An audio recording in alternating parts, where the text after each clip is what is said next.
গতকাল আপনারা দেখেছেন এই দেশে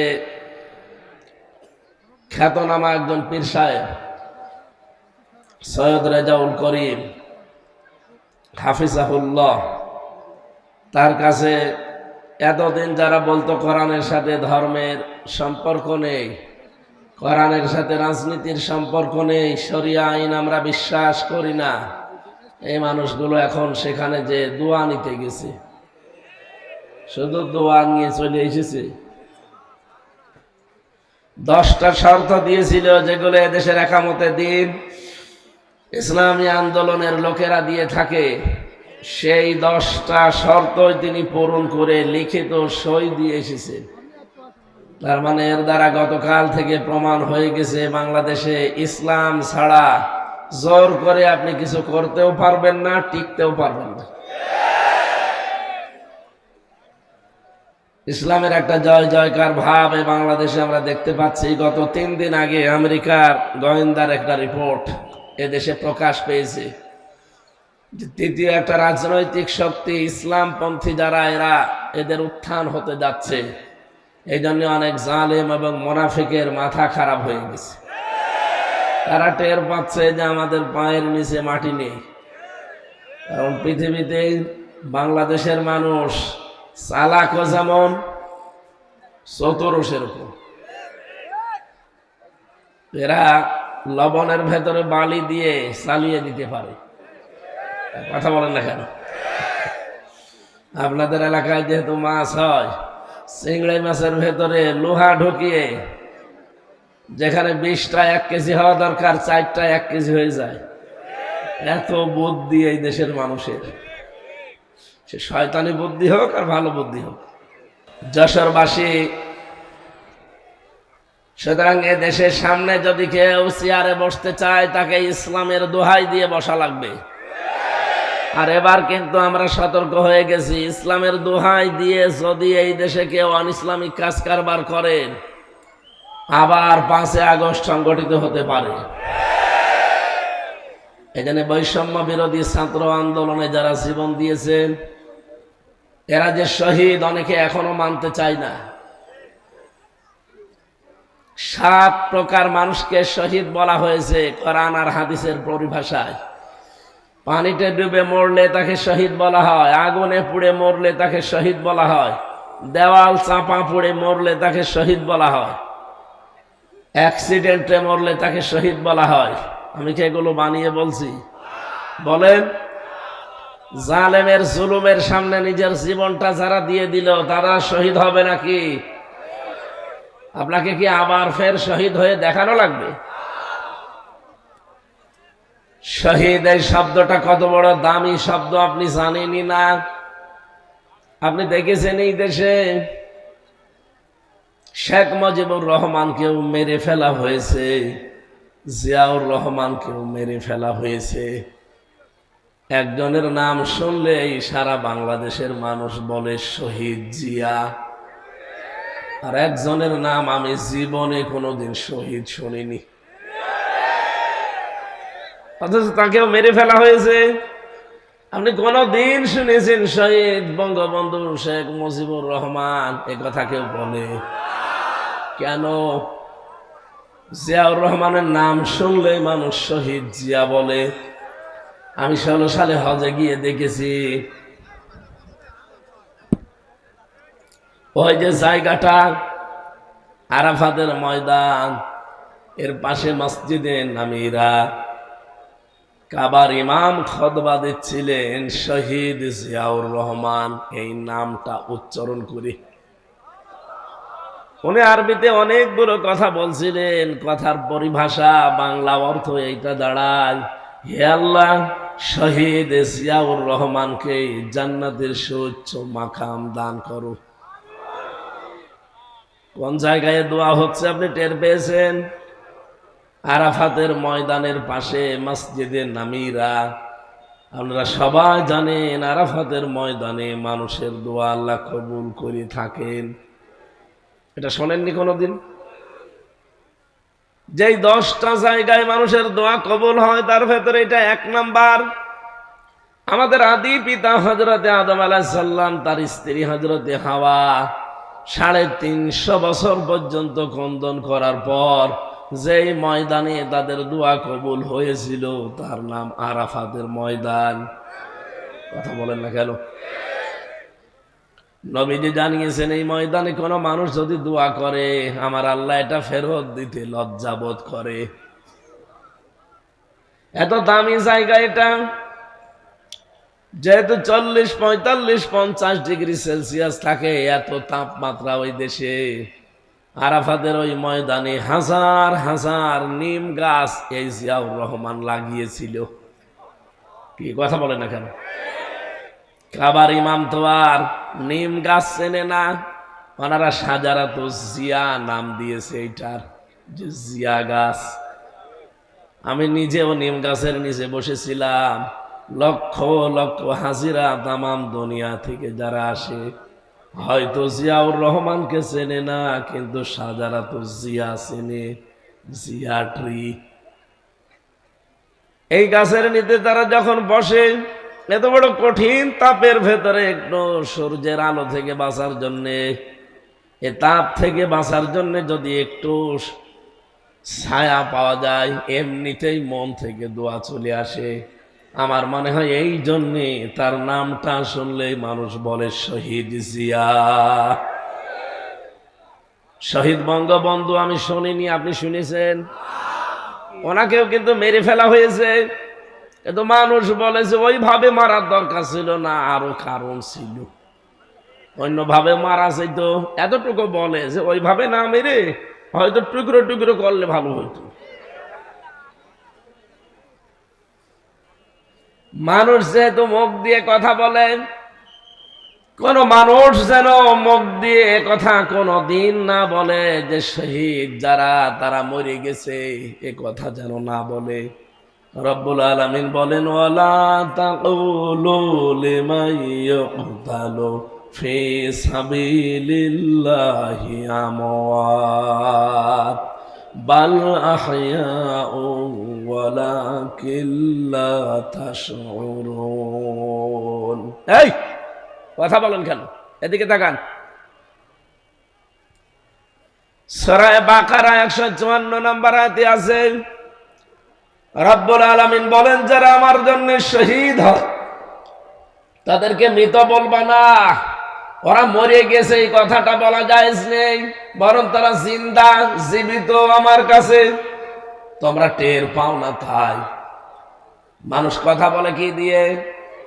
আরো জোরে বলো। মুখের উপরে আল্লাহর নোটিশ, এরপরে মানুষ ধারণা করতে পারে অন্তর দিয়ে। এই জন্য আল্লাহ অন্তরের উপরেও নোটিশ দিয়েছেন যে অন্তরে ধারণাও করা যাবে না। ওয়ালা তাহসাবান্নাল্লাযীনা কুতিলু ফি সাবিলিল্লাহি আমওয়াতা বাল আহইয়াউন ইনদা রাব্বিহিম ইরযাকুন। সূরা আলে ইমরান 169 নম্বর আয়াতে আছে, আল্লাহ পাক বলেন যারা আমি আল্লাহর জন্য জীবন দিয়েছে এরা মরে গেছে, জীবনে ধারণাও করবি না। আল্লাহর ভাষা দেখেছেন? মনে করছেন আপনাকে খুব সম্মান দিয়ে বলছে না, ওয়ালা তাহসাবান্নাল্লাযীনা কুতিলু, ধারণা করবি না। একজন দুইজন না, কেউ ধারণা করবি না। আমি তাফসিরে ধারণা করবা না এ শব্দটা পাই না, করবি না, তার মানে আল্লাহ রেগে গেছেন। হাজারো মানুষ হয়তো এ ধারণা করতে পারে এ আবার শহীদ হয়েছে। শহীদ কত বড় দামি সম্পদ আপনি জানেন? কোন মানুষ যদি শহীদ হয় ও মনে হয় যে পিপিলিকায় কামড় দিয়েছে, দুনিয়া থেকে বিদায় নিয়েছে। অথচ মানুষের মরণের যন্ত্রণা সম্পর্কে আমাদের কোনো আইডিয়া আছে? বিশ্ব নবীর মতো মানুষ যেদিন ইন্তেকাল করবেন, হযরতে ফাতেমাতুজ জাহরা রাদিয়াল্লাহু তাআলা আনহা লক্ষ্য করে দেখলেন ঘরের দরজায় কে যেন কড়া নাড়ছে। তিনি গেলেন, দরজা খুলে দেখলেন বিশাল একটা উঁচা মানুষ দাঁড়িয়ে আছে। ভয় পেয়ে তিনি দৌড় দিয়ে আসলেন রাসূলের কাছে, ডাক দিয়ে বলে, হে রাসূল, হে আমার পিতা, এমন একজন মানুষকে দেখেছি, জীবনে এরকম মানুষ, এত উঁচা মানুষ আমি জীবনে দেখিনি। নবীজি ভাঙা ভাঙা কণ্ঠে বললেন, ফাতেমা, যে এসেছে তোমাকে এতিম বানানোর জন্যে, তুমি চিনতে পারো না এই লোকটাকে? পৃথিবীর কোন মানুষ নাও, ফেরেশতা আজরাইল, আসতে বলো। তিনি আসলেন, সামনেই ছিলেন হযরতে জিবরাইল আলাইহিস সালাম। তিনি ডাক দিয়ে বললেন, হে রাসূল, জীবনে বহুবার আপনার কাছে এসেছি, আজকে একটা নতুন ফেরেশতা আমার সাথে আমি নিয়ে এসেছি। এই ফেরেশতা আজ পর্যন্ত কারো কাছে কোনো অনুমতি চাওয়া দূরের কথা, ওর প্রয়োজন হয়নি, কিন্তু আজকে এসেছে আপনার কাছে অনুমতি নেওয়ার জন্যে। কি অনুমতি চাই? যে আপনাকে নিয়ে যেতে চাই। নবীজি বললেন, আমি যেতে চাই, আমার উম্মতের কি হবে? বিশ্ব নবীকে অভয় দেওয়া হয়েছে, রাসূল আপনি যদি থাকতে চান আপনি থাকতে পারবেন। নবীজি সঙ্গে সঙ্গেই বলেছিলেন যে কতদিন? যতদিন আপনি চান। এরপরে কি হবে? এরপর মরা লাগবে। কুল্লু নাফসিন যায়িকাতুল মাউত, এই শব্দটা আল্লাহ নাজিল করে জানিয়েছেন কেউ বাঁচতে পারবে না। জীবন আল্লাহ যাকে দিয়েছে, মরণ তার হবে। এই শব্দটা নিয়ে কোনো মানুষ যদি একটু ভালোভাবে চিন্তা ভাবনা করে, গভীর ভাবে মনোযোগ দেয় যে আমার মরা লাগবে, ওর জীবনটা পাল্টাতে আর কিছু লাগবে না। আপনি ভালো মানুষ বসে আছেন, গতকালকে আমার এক দাদা মারা গেছে, ভালো মানুষ ঘুমিয়েছে, ঘুম থেকে আর ওঠে নাই, ওই শেষ। আমি ভাবছিলাম আমি যদি এভাবে ঘুমিয়ে যেতাম আর যদি না উঠতাম, কাউকে কিছু বলারও সময় পেতাম না। সকালবেলা সবাই মাইকিং ঘোষণা দিত যে হামজা মারা গেছে। দুনিয়ায় কত কিছু বলার ছিল, কত মানুষকে, কিছু বলারও সময় দিল না। মরণ এমন একটা ঝামেলা জিনিস। কিন্তু নবীজিকে আল্লাহ বললেন, হ্যাঁ আপনি থাকতে পারবেন। ফেরেশতা বলে থাকতে পারবেন, কিন্তু যতদিন ইচ্ছা ততদিন, তারপরে মরা লাগবে। নবীজি বললেন, মরায় যখন লাগবে তখন আর দেরি করার দরকার নেই, আমারে নিয়ে চলো। হযরতে আজরাইল জানটা কবজ করার জন্য শুধু হাতটা রেখেছিলেন নবীজির বুকের ওপরে। নবীজি সঙ্গে সঙ্গে বললেন, ফেরেশতা হাত নামাও। কি রাখলে? ফেরেশতা বলে, হে রাসূল, আমি জানি আল্লাহর পরে আপনার স্থান। আমি খুব আসানে সতর্কতার সহিত শুধু আমার হাতটা আমি রেখেছি, তাও খুব আস্তে করে, এখনো পুরাটা ভর আমি দেয়নি, শুধু রেখে দিয়েছি। নবীজি বললেন, আজরাইল, এইটাই যদি তোমার হাত রাখা হয় তাহলে তোমার কষ্ট কোনটা? তুমি শুধু হাত এখনো ভর দাওনি, শুধু রেখে দিলে, মনে হচ্ছে উহুদ পাহাড় আমার বুকের উপরে চাপিয়ে দিয়েছ। যশোরবাসী, মন থেকে কথাগুলো বলছি, একটু নিজের থেকে মিলান তো। এত বড় দামি মানুষের যদি এই কষ্ট হয়, তাহলে আমরা তো মানুষের ভেতরেই পড়ি না। কথা বলে না কেন? আমাদেরকে মানুষ বলা হয় শুধু উপরে এই চিহ্ন দেখে, ভেতরে কত প্রসূত জমা হয়ে আছে। আরে ভাই, হিংসা তো মানুষের ভেতরে থাকার কথা না, হিংসা থাকার কথা পশুর ভেতরে। আপনি দুইটা কুকুরকে খাবার দেবেন, একটাকে যা দিয়েছেন ও মরণ পর্যন্ত খেলেও আমার মনে হয় শেষ হবে না, এরপরও দেখবেন পাশেরটায় হামলা দেয়। কথা বলছে না কেন? হিংসা এটা তো পশুর স্বভাব। মানুষের এই চেহারা শুধু থাকলে আপনি মানুষ বলে পরিগণিত হবেন না, বিষয়টা এমন না। এই জন্য যেটা বলতে চাই, এত বড় দামি মানুষকে তো আজরাইল হুকুম নিয়ে এসে যদি জান কবজে, এত কষ্ট তার কাছে মনে হয়। নবীজি আমার মতো এত দুর্বল ছিলেন না। বিশ্ব নবী বলেন, 100 হামজার শক্তি আল্লাহ আমার শরীরে দিয়েছিলেন। তার মানে আমার মতো 100 জন মানুষের শক্তি এক জায়গায় করলে যা হয়, নবীজিকে আল্লাহ একাই ঠাই দিয়েছিলেন। সেই মানুষটা যদি একটা হাতের ভর, তাও ভর দেয়নি, শুধু রেখেছে হালকা, এটাই যদি সহ্য করতে সে না পারে, আমি আপনি কোন ধান্দায় আছি? ধারণা কোনদিন যেন আপনার না আসে যারা শহীদ হয় এ মানুষগুলোর মরণের কথা শুনলেন যে পিপিলিকা কামড় দিলে যতটুকু যন্ত্রণা অতটুকুতেই তার জীবনটা শেষ হয়ে যায়, সে আর টের পায় না। তার মানে শহীদের মরণ নবীজির ইন্তেকালের, নবীজির মরণের চাইতেও অনেক কম। কথা বলতে কেন? আপনি কি বুঝেছেন কি বলতে চাই? সুতরাং শহীদের শব্দটা কিন্তু আল্লাহ যাকে তাকে দেয়ও না। আলিয়ালামাল্লাহুল্লাযীনা আমানু ওয়া ইয়াত্তাখিযা মিনকুম শুহাদা। সূরা আল ইমরান 140 নম্বর আয়াতের মাঝের অংশে আছে, জেনে রাখো যাদের ঈমান এবং আমল কাজ কারবার আমি আল্লাহর পছন্দ হয়, এই মানুষগুলোকে আমি আল্লাহ এমনিতেই মরণ দেই না। এদের সাধারণভাবে মরণ দিলে তো শেষ হয়ে যেত না, এই মানুষগুলোকে আমি শাহাদতের মরণ দিয়ে ধন্য করি।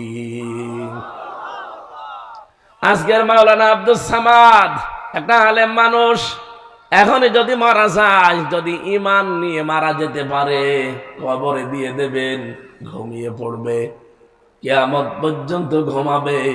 ফেরেশতা যেদিন ফৎকার দেবে সিংহায়, সেই দিন উনি উঠবে, এর আগে পরে কিচ্ছু নেই। কিন্তু লোকটা যদি শহীদ হতে পারে, কবরে দেওয়ার সঙ্গে সঙ্গে ঘুমানো লাগবে না। আল্লাহ বলেন আমি নিজে তাদেরকে খাওয়াবো। ও যশোরবাসী, মাথায় তো মগজ আছে নাকি? বলেন, কোন মানুষকে জেগে থাকলে খাওয়া লাগে? খাওয়া লাগে না? ঘুমিয়ে থাকলে খাওয়া লাগে। তার মানে তো ঘুমিয়ে পড়বেন, ওনার খাবার কিসের? শহীদ তো ঘুমাবে না, ও জীবিত। মরণের পরে শুধু কবরে দিতে দেরি। আল্লাহ নিজে বলেন আমি জান্নাতি খাবার তাদের জন্য খাওয়াবো। জেগে থাকলে যেহেতু আনন্দ দরকার লাগে, জেগে থাকলে অনেক কিছু লাগে। আল্লাহ পাক সব ব্যবস্থায় 3.5 হাত কবরের ভেতরে তারে করে দেবেন। জেগে থাকলে অনেক মানুষের আমরা দেখি, জীবিত মানুষ যারা খাবার খায়, তাদের 5টা জিনিস তৈরি হয় শরীরে। কয়টা? খাবার খেলে তাদের রক্ত তৈরি হয়, খাবার খেলে পিত্ত রস তৈরি হয়, খাবার খেলে বীর্য তৈরি হয়, খাবার খেলে মল তৈরি হয়, খাবার খেলে প্রস্রাব তৈরি হয়। এই 5টা জিনিস এই শরীরের ভেতরে তৈরি হয়ে বাকিগুলো বের করে দেয়। পিত্ত রসটা কাজে লাগে আপনার খাবার হজমের জন্য। 2 নম্বরে আপনার শরীরকে সুঠাম শক্তিশালী করে রাখার জন্য বীর্য দরকার লাগে। রক্ত চলাচল, 5.5 কেজি রক্ত আমার শরীরের ভেতরে আছে। ঘন্টায় 60 কিলোমিটার বেগে আমার রক্তগুলো মাথা থেকে পা পর্যন্ত দৌড়াচ্ছে। বাকি মল এবং প্রস্রাব যেগুলো আমাদের কাজে লাগবে না, এগুলো আমার শরীর থেকে আমার আল্লাহ বের করে নেয়। প্রস্রাব যদি বন্ধ হয়ে যেত আপনার, আপনি টের পান। একবার প্রস্রাব সাধারণভাবে করাতে আপনার 12,000-এর উপরে খরচ লাগবে শুধু টাকা। এই যে অক্সিজেন দিয়ে আমরা বেঁচে আছি, 1 কেজি যদি অক্সিজেন কেউ কিনে বেঁচে থাকতে চায়, 66,000 টাকা লাগবে তার। অথচ প্রতিদিন আমরা কম বেশি 16 কেজি অক্সিজেন নিতে আসি, 1টা টাকাও দেয়নি। কোনদিন জিবরাইল এসে বিলের কাগজ দিয়েছে যে 16 কেজি অক্সিজেন, 1 কেজি 66,000 টাকা? আপনার যশোর পুরা বিক্রি করে দেওয়া লাগতো। কথা বলেন। যেহেতু মানুষ মারা যায় না, জীবিত থাকে, রক্ত তৈরি হয় শহীদের শরীরে। এটা যে প্রমাণ হয়ে গেছে, নবীজির চাচা হযরত হামজা, তিনি শহীদ হয়েছিলেন উহুদের ময়দানে। তাকে কাফেররা 70-এর উপরে টুকরা করেছিল। যেখানে কবর দিয়েছে তার 3টা টুকরা পাওয়া যায়নি। 70 টুকরার ভেতরে বিভিন্ন পাহাড়ে, বিভিন্ন গাছগাছালির ভেতরে টুকরাগুলো তারা ছড়িয়েছিল। সাহাবায়ে কেরাম খোঁজ করতে করতে সবগুলো মিলিয়ে ফেলেছিলেন, কিন্তু 3 টুকরা পাননি। ওইভাবেই নবীজির চাদর দিয়ে আর পাহাড়ের লতা পাতা দিয়ে তারে মাটিতে দিয়ে দিয়েছে। 30 বছর পর তার খবর একবার ভেঙে গিয়েছিল। কত বছর? এই ছোটবেলায় যারা তারা যুদ্ধ করেছিল উহুদের ময়দানে তার সাথে, তারা আজ অনেকে বেঁচে আছে। রক্ত অনুসন্ধান করতে করতে গিয়ে দেখে 30 বছর আগে নবীজির চাচা হযরত হামজা যাকে শহীদ করা হয়েছিল, তার ওই যে জায়গা কাটাগুলো, ওই কাটা জায়গা দিয়ে এখনো ফিনকি দিয়ে তাজা রক্ত বের হচ্ছে। বাংলার মুসলমানেরা উনি যদি খাবার না খাবে রক্ত পেল কোথায়? 30 বছর পরে রক্ত তৈরি হওয়ার কথা বলেন। এজন্য শহীদ ছাত্র বৈষম্য বিরোধী ছাত্র আন্দোলনে যারা জীবন দিয়েছে ওদেরও জীবনে আমার মতো মায়া ছিল না? ছিল না? শহীদ আবু সাইদ এভাবে যে বুকটা পেতে দিলে ওর জীবনের কোনো মায়া ছিল না? আপনি কি মনে করেন মায়া ছিল না? আপনি তো ট্রাকের চাকা বাস্ট হলে অজ্ঞান হয়ে যান, আর সে নিজে জীবন হাতে নিয়ে বলছেন অত সহজ। যেহেতু মানুষকে ইনজেকশন দিয়ে শহীদ আল্লামা দেলাওয়ার হোসাইন সাইদি তাকে মেরে ফেলা হয়েছে, এই জন্য তিনিও শহীদ। সারাটা জীবন তিনি দেখবেন দোয়া করতেন, আল্লাহুম্মা ইন্নী আসআলুকা শাহাদাতান ফি সাবিলিক।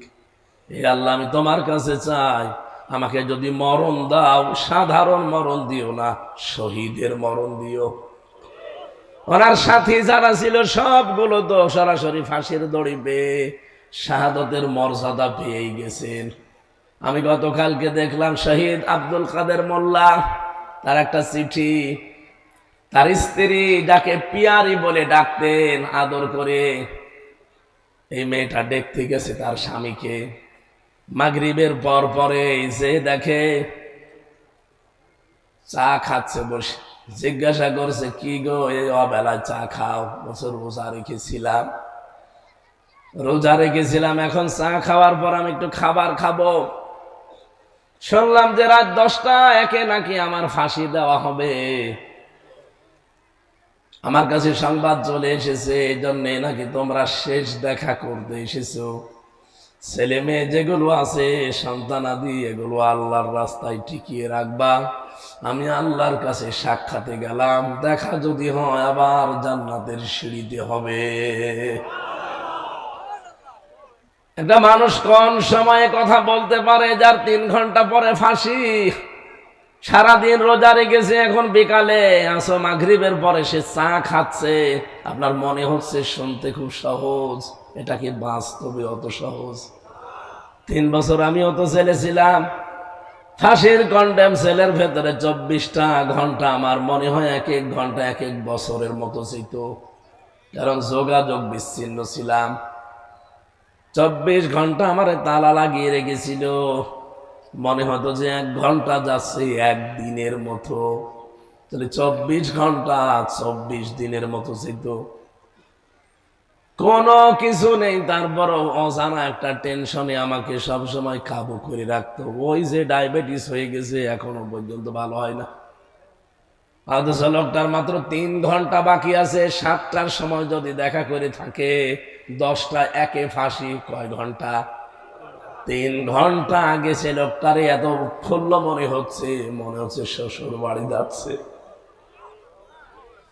আল্লাহ রাব্বুল আলামিন কোরআনে কারিমে জানিয়েছে, যেই কারারক্ষী আমি জেলখানায় থাকতে আমাকে ঘটনা শুনিয়েছিল একবার, যে আমি তার ফাঁসির সময় ছিলাম, এই লোকটার 3টা ঘন্টা বাকি আছে, কিন্তু শরীরের ভেতরে চেহারার ভেতরে কোনো ছাপ নেই, একেবারে নিশ্চিন্তায় বসে আছে, মনে হচ্ছে ওনাকে কোনো সুসংবাদ দেওয়া হয়েছে।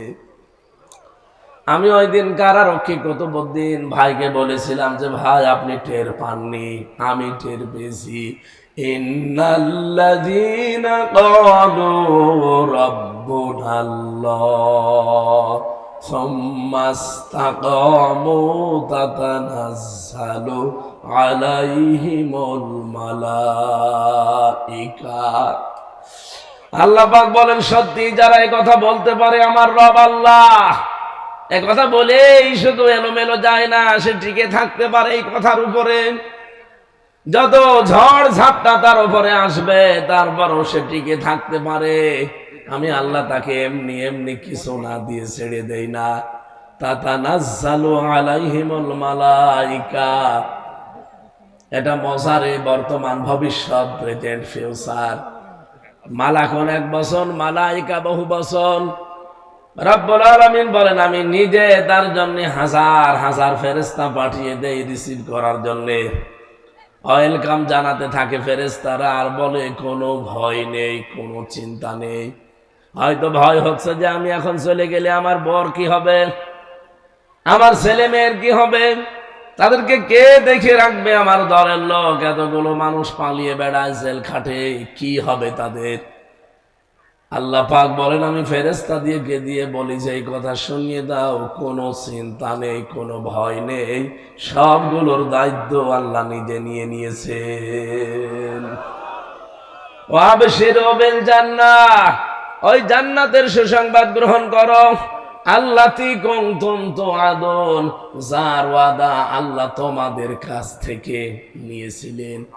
তিনি যে ওয়াদা দিয়েছিলেন তোমাদেরকে, তার অঙ্গীকার এই যে জান্নাত দেখা যাচ্ছে, প্রবেশ করো। নাহনু আউলিয়াউকুম ফিল হায়াতিদ দুনিয়া ওয়া ফিল আখিরাহ, দুনিয়ায় আমরা তোমাদের বন্ধু ছিলাম, মরণের পরও আমরা থাকবো বন্ধু। ওয়ালাকুম ফিহা মা তাশতাহি আনফুসুকুম ওয়ালাকুম ফিহা মা তাদউন, এমন একটা জায়গায় তোমাদেরকে পৌঁছিয়ে দেব যেখানে চাওয়ার আগে জিনিস পাওয়া যায়। নজুলাম মিন গফুরির রহিম, দয়াময় আল্লাহর পক্ষ থেকে এটা বিশাল মেহমানদারি। জোরে বলেন সুবহানাল্লাহ। যে কথাটা তুলেছিলাম শহীদ, এটা অনেক দামি জিনিস। আল্লাহ যাকে তাকে শাহাদাতের মরণ দেন না, এটা দেন তাদেরকে আল্লাহ যার জীবন এবং অ্যাক্টিভিটিস, কর্মকাণ্ড আল্লাহর ভালো লাগে, এই মানুষগুলোকে আল্লাহ শাহাদাতের মরণ দিয়ে ধন্য করে তার জীবনটা। বলেন আমিন। আজকে যেহেতু শহীদদের মাগফিরাত কামনায়, এদের মাফ তো আল্লাহ করেই দিয়েছেন, তাদের মাগফিরাত আর কামনা করার দরকার নেই, তাদের সম্মান কামনা করেন। আল্লাহ যেন তাদের মর্যাদা সম্মান আরো বাড়িয়ে দেয়। বলেন আমিন। আমরা যে মাস চলছে রজব মাস, গতকালকে যে রাতটা গেল, বিশ্ব নবীকে এই ধুলির ধরা থেকে 53 বছর বয়সে আল্লাহ রাব্বুল আলামিন 27টা বছর তার কাছে রেখে 14টা জিনিস তাকে শিখিয়েছিলেন, আর 27টা জিনিস তাকে দেখিয়েছিলেন। এদিকে তাকান, আপনি চিন্তা করতে পারেন 27 বছর ধরে মাত্র 27টা জিনিস দেখিয়েছেন, আর শিখিয়েছেন কয়টা জিনিস? 14টা। বলেন বলেন। রব্বুল আলামিন জানাতে চেয়েছেন, হে নবী, সামনে যেহেতু আপনাকে একটা নতুন দেশ আমি হাতে তুলে দিতে যাচ্ছি, এই দেশকে যদি আপনি কল্যাণময় করতে চান, কল্যাণকর রাষ্ট্র বানাতে চান, তাহলে আপনাকে 14 কাজ ওই দেশে করা লাগবে।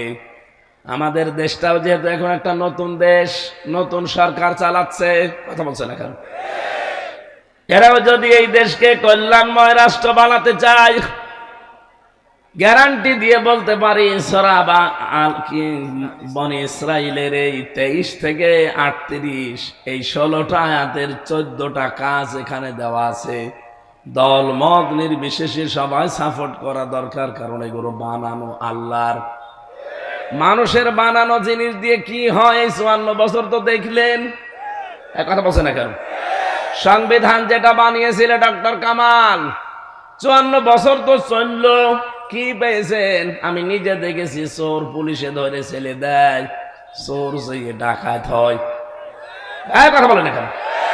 ডাকাত ওনারা জীবনের ওপরে বাস গাড়ি খরচ করে, জীবনের উপরে রিস্ক নিয়ে ডাকাত ধরে, আর ডাকাত জেলখানা যে বের হওয়ার সময় খুনি হয়ে বের হয়।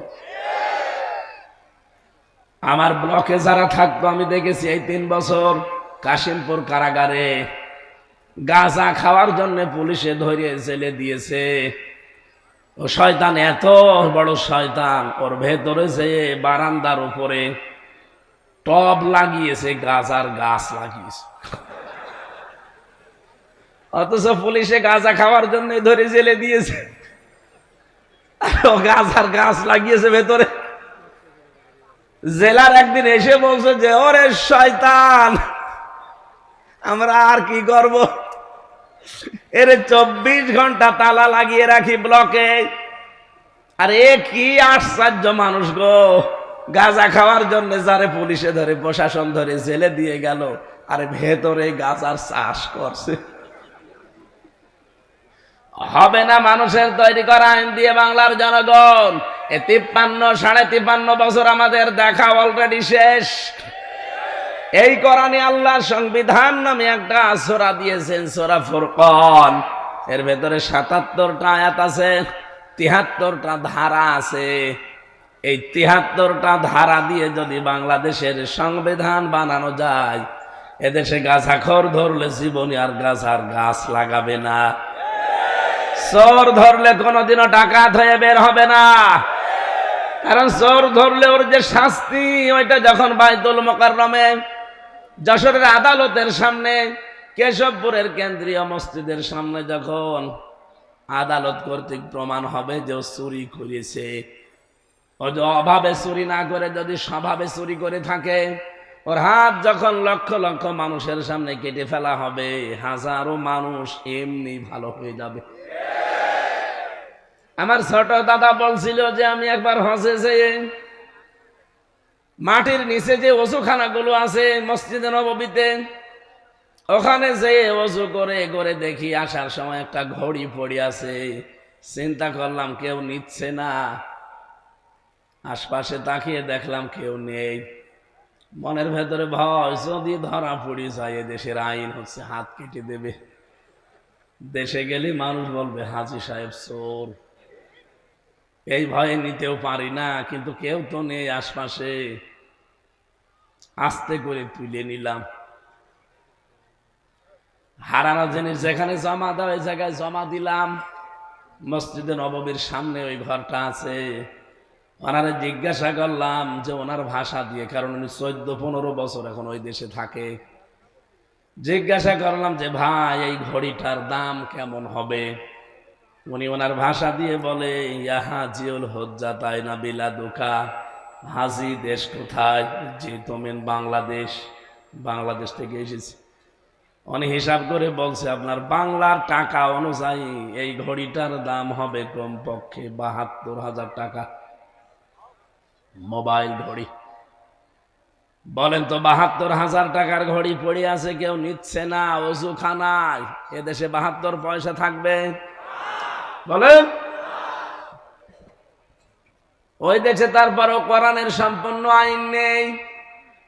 100 ভাগের মাত্র খুব বেশি হলো 30 ভাগ আছে, বাকিগুলো নেই।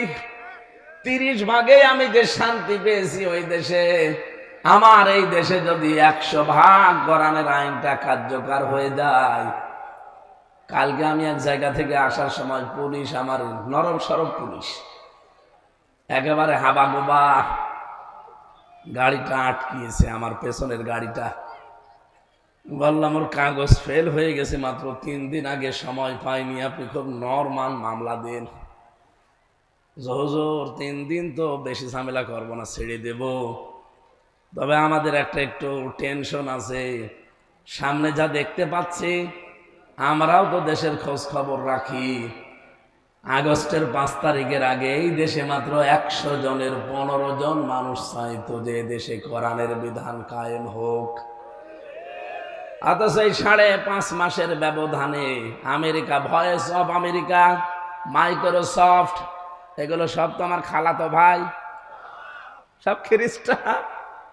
এরা রেপোর্ট দিচ্ছে এই দেশে এখন 100 জনের প্রায় 58 জন চাচ্ছে যে ইসলামে দেশে কায়েম হোক।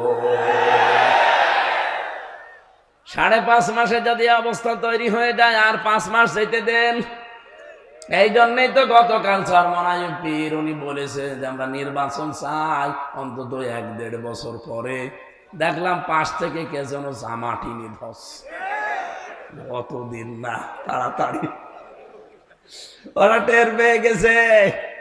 5.5 মাসে যদি 15 থেকে 58 চলে আসে, আর 1 বছর যেতে দিলে এই দেশের হিন্দু, খ্রিস্টান, বৌদ্ধ, মুসলমান সব 100 জনের 100 জনই বলবে আমরা কোরআনের বিধান চাই।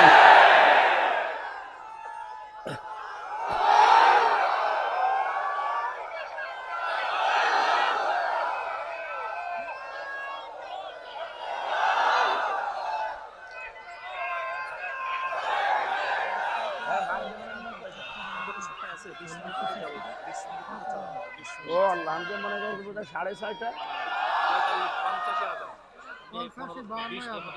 না না, 45 পর্যন্ত।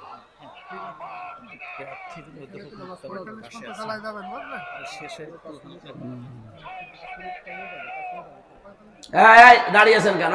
বসেন। আমি যে গুরুত্বপূর্ণ বিষয়টা তুলতে চেয়েছিলাম, আমি তোমার ঘড়ি নষ্ট হয়ে গেছে নাকি কি সমস্যা? আমি মনে করছি বোধহয় 4:30 বাজে, শয়তান দেখি 5:30 বেজে গেছে। ঘুরে আসবে তো কাটাটা আসলে। আমি তো ওই হিসাবে চালাচ্ছিলাম, কি বলতে হবে বলুন তো।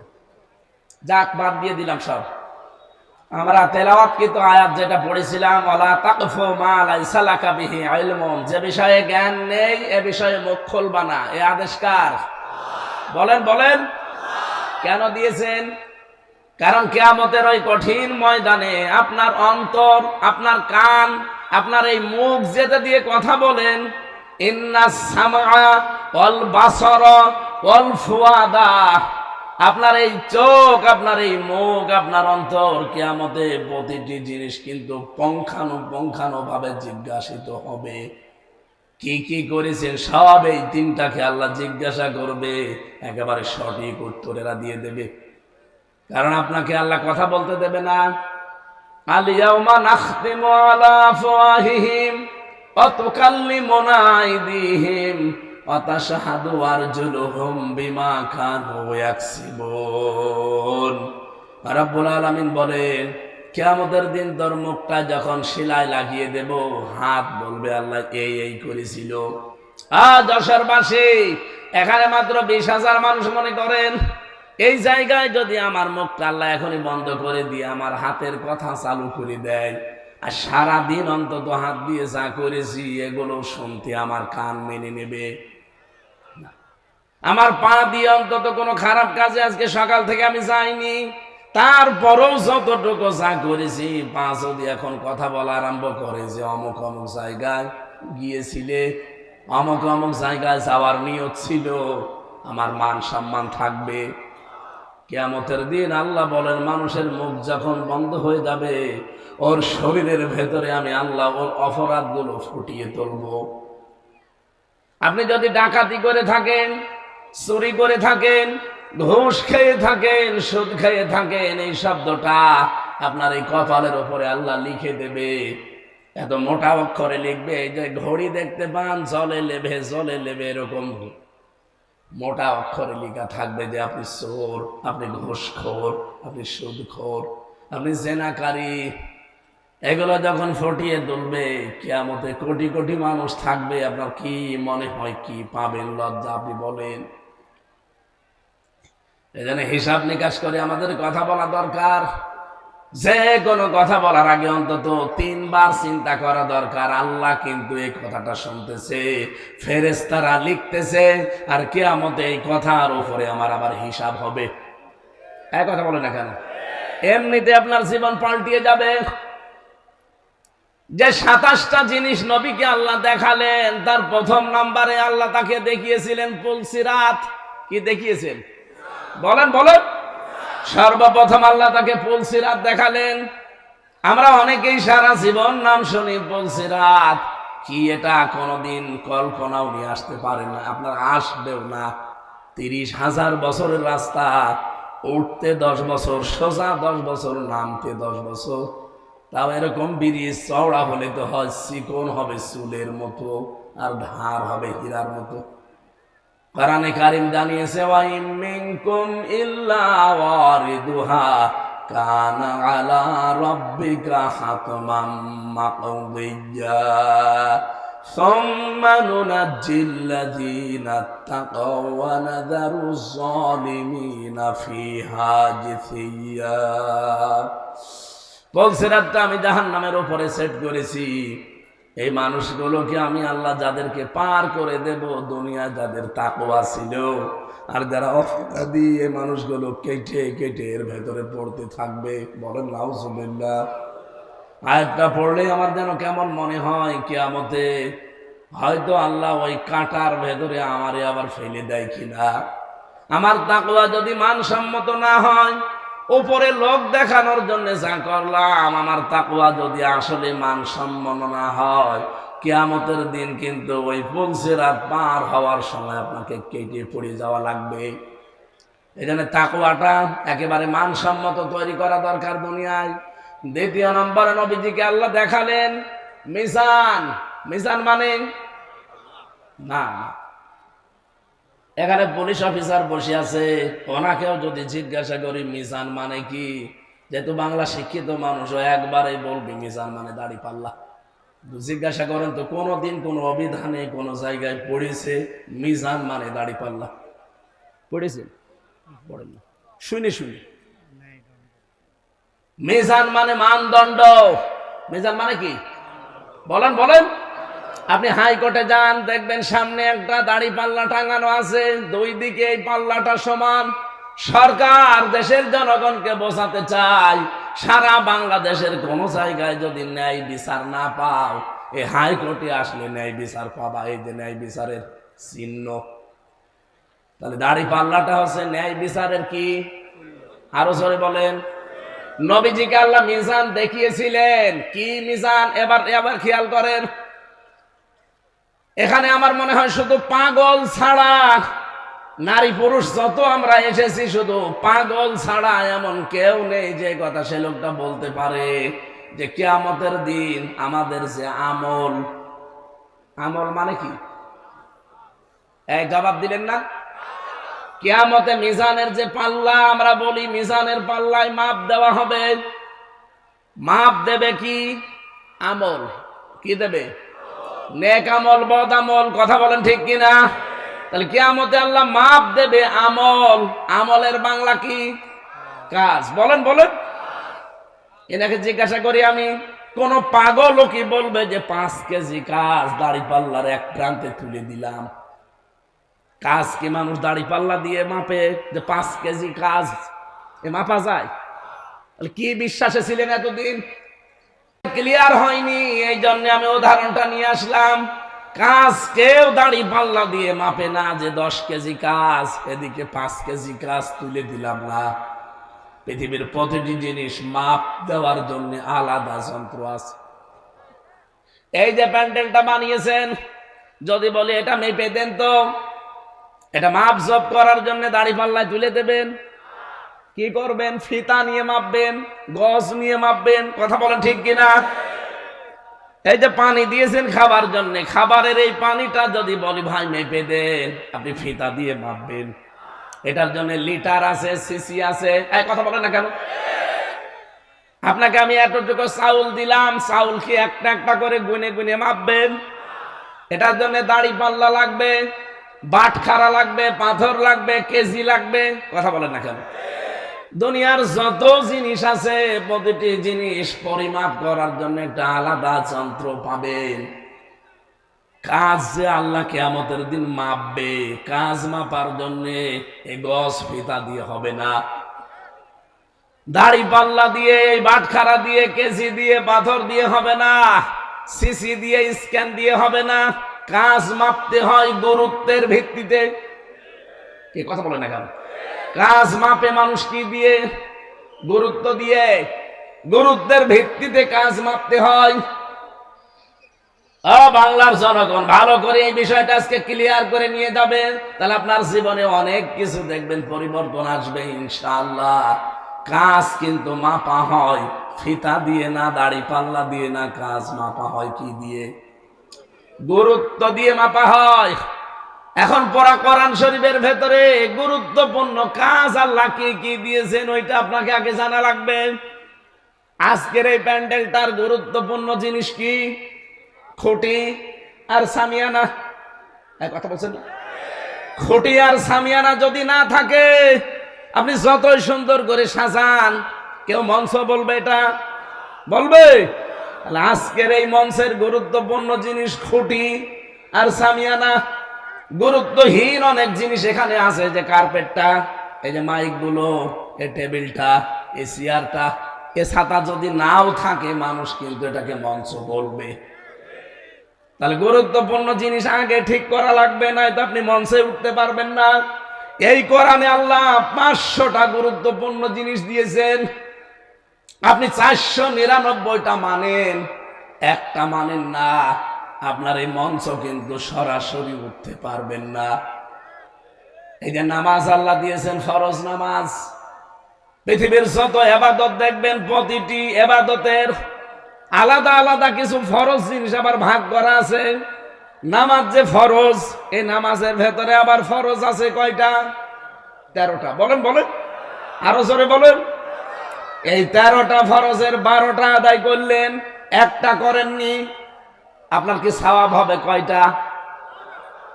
হ্যাঁ, একটাও হবে না, কারণ গুরুত্বপূর্ণ জিনিস আপনি ছেড়ে দিয়েছেন। খুব ভালো করে বসেন, 13টা ফরজের একটা আদায় করেননি, 12টা করেছেন, সওয়াব তো হবেই না, জিরো হবে, শূন্য হবে, কিচ্ছু পাবেন না। এখন যদি বলেন না 12টা আদায় করলাম, অন্তত 2টা সওয়াব দেন, হবে? এটা যেমন বুঝলেন, কোরআনে আল্লাহ 500 শরীয়তের বিধান দিয়েছেন, এগুলো সব ফরজ, এগুলো সব গুরুত্বপূর্ণ জিনিস। এই 500 ফরজের 499টা আপনি মানেন, একটা তো মানেন না, আরো বিরোধিতা করেন। আপনার জীবনে কিয়ামতে আল্লাহ যখন মিজানে মাপ দেবে, একটাও কিছু পাবে না, গুরুত্বহীন। আপনি সওয়াব পাবেন জিরো, শূন্য। এই জন্য তো সতর্ক করছি আপনাকে, যে জীবনে গুরুত্বপূর্ণ জিনিস যেগুলো, সেগুলো আগে রাখেন। নামাজ পড়তে গেলে যেমন ফরজ আগে রাখা লাগে 13টা, এরপরে ওয়াজিব 14টা, এরপরে নামাজ ভাঙার কারণ 19টা, এরপরে সুন্নত 12টা, এরপরে মুস্তাহাব 17টা, এভাবে সব আলাদা আলাদা ভাগ আছে। ফরজ 13টা আদায় হয়ে গেলে আপনার নামাজ হয়ে যাবে, কিন্তু বাকিটা যদি আদায় না করেন হয়তো জরিমানা দেওয়া লাগতে পারে, সশিজদা। কথা বলছেন না কেন? তাহলে দুনিয়ায় যে 500টা শরীয়তের বিধান, তার ভেতরে 1 নাম্বার বিধান দিয়েছেন আল্লাহ, আপনি যে কালেমাটা পড়েছেন এটা যেন আপনি ঠিক রাখেন। আপনার কালেমা ঠিক আছে? এদেশে বহু মানুষ আমরা ওযু করি, ওযু করার পরে যে ওযু ভেঙে যায় 7টা কারণে। কয় কারণ? একটা কারণে আপনার ওযু ভেঙে গেল। 7 কারণের ভেতরে 1 কারণ, মনে করেন বাতাস বের হয়ে গেছে, ওযু থাকবে। এখন যদি বলেন অতটুকু আর কি হয়, কি হয় মানে ওই আপনার ওযু শেষ, এখন ওই ভাঙা ওযু দিয়ে নামাজ হবে। আরো জোরে, ভাঙা ওযু দিয়ে যদি নামাজ পড়েন, নামাজ পড়া কি হারাম? বলেন বলেন। ঠিক, আপনি ঈমান এনেছেন, ঈমানও কিন্তু ভেঙে যায়। 10টা কারণে ঈমান ভেঙে যায়। কয়টা? এই 10টা কারণ যে কবে কবে আপনার জীবনে এসেছে আপনি জানেনও না, কখন যে ঈমান ভেঙে গেছে আপনি টেরও পাননি। ভাঙা ওযু দিয়ে যেমন নামাজ হয় না, ভাঙা ঈমান দিয়ে আমার আল্লাহর জান্নাতে যাওয়া যাবে না। গুরুত্বপূর্ণ কাজগুলো আগে ঠিক করবেন। এই জন্য আপনাকে এটা পড়তে হবে। 500 আছে শরীয়তের বিধান। এই দেশে আমরা দেখি অনেকে, কেউ 100টা মানে, কেউ 150, কেউ 200, কেউ 300, কেউ 400, কেউ 499টায় মানছে, কিন্তু একটা মানতে চাই না, আরো বিরোধিতা করে। 12টা ফরজ আদায় করে একটা না করলে যেমন কিছুই পাবেন না, 499টা আদায় করেও একটা না করলে কিছুই পাবেন না।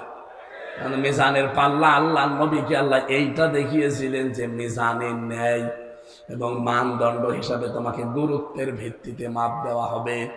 দুনিয়ায় গুরুত্বপূর্ণ কাজ যেগুলো আপনারা কিন্তু জানেন, দুনিয়ায় যত গুরুত্বপূর্ণ কাজ তার 1 নম্বরে ঈমান। নাম কি? ঈমানের পরে এই লোকটা কাজ করবে নামাজ। এই গত রাত গেল, এই রাতে আমার আল্লাহ বিশ্ব নবীকে নিয়ে 50 ওয়াক্ত নামাজ দিয়েছিলেন। মসা নবীকে বারবার দেখা হতে হতে শেষে 5 ওয়াক্তই নেমে এসেছে। নবীজি বলেন 5 ওয়াক্ত নামাজও যদি নির্ধারিত সময়ে হক আদায় করে আপনার উম্মতেরা পড়তে পারে, প্রতিদিন তাদেরকে 50 ওয়াক্ত নামাজের সওয়াব আল্লাহ দিয়ে দেবেন। আমার ভাইরা, আমি আবার বলছি, গুরুত্বপূর্ণ কাজ জীবনে 500টা গুরুত্বের দিক থেকে বিবেচনা করে কাজগুলো আপনি করবেন। দুনিয়ায় গুরুত্বহীন এখানে মাইক, গুরুত্বহীন এখানে টেবিল, এগুলো না থাকলেও হয়, কিন্তু আমরা এইগুলো নিয়ে আগে ব্যস্ত। আসল যে সামিয়ানার খুঁটি দরকার এটার খবর নেই। আশা করি আপনি বুঝে ফেলেছেন।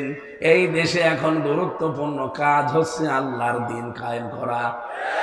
দিন কায়েম হলে ঘুষ থাকবে না, দিন কায়েম থাকলে চাঁদাবাজি থাকবে না, দিন কায়েম হলে সুদ খেতে পারবেন না, দিন কায়েম হলে এই যে মেয়েদের বিয়ে দেওয়া যায় না যৌতুকের কারণে, যৌতুক থাকবে না।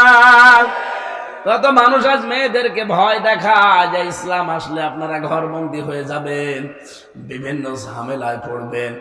আরে ভাই, ইসলাম যদি আসে এই বাংলাদেশে সব চাইতে নিরাপদে থাকবে মেয়েরা। অনেকে আবার প্রশ্ন করে, হুজুর ইসলাম যদি এসে যায়, একটু ডাইল মাইল খাই, একটু বিড়ি খায়, আকিস বিড়ি, এইটার কি হবে? হবে, খেতে পারবেন কি পারবেন না? পারবে। এখন যদি পাঁচিয়া এই মসজিদে যান, মসজিদের ভেতরে গিয়ে আপনার বিড়ির নিশা, আকিস বিড়ি খাবেন, বলেন তো এই 4 দেওয়ালের মাঝে থাকাকালী বিড়ি খেতে পারবেন? বলেন কেন? পরিবেশটা এরকম। খেতে চাইলে আপনাকে বাইরে যাওয়া লাগবে। কথা বলেন ঠিক কিনা? এদেশ যখন ইসলাম দিয়ে পরিচালিত হবে, এই 77টা আয়াতের 73টা ধারা যখন বাংলাদেশে কায়েম থাকবে, পুরা দেশ হয়ে যাবে মসজিদ। 56,000 বর্গ মাইলের এরিয়া হয়ে যাবে মসজিদের মতো। আপনার মন চাইলেও আপনি খেতে পারবেন না, ওই পরিবেশই তৈরি হয়ে যাবে। জোরে বলেন আল্লাহু আকবার। নবীজিকে এরকম একটা একটা করে 27টা জিনিস দেখিয়েছেন, আর আসার সময় 14টা জিনিস শিখিয়েছেন যে এইগুলো যে আপনি অ্যাপ্লাই করবেন উম্মতের ভেতরে। আমরা আজকে আর না